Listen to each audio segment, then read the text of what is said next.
sa mamo ko. Anak, sabi ng ama, ganito na lang. Pagbukas mo ng pintuan, huwag mong isasara. Nandyan lang naman yung CR, anak. Na, pagod si Papa. Titingnan kita, I'll be watching you para mawala yung kaba mo. Eh dahil ihing-ihi na yung bata, hindi na nakipagtalo sa ama. Eh di lumabas na. Pero lumalabas pa lang siya ng pinto. Pa, nakatingin ka. Oo anak, nakatingin ako. Lumabas na, halfway papunta ng CR.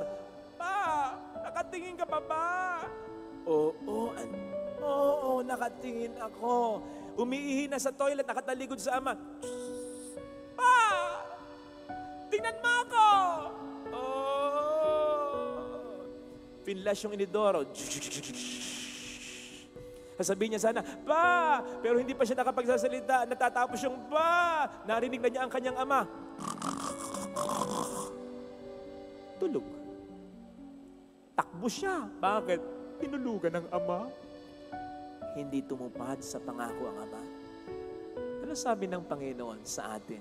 I will always be with you.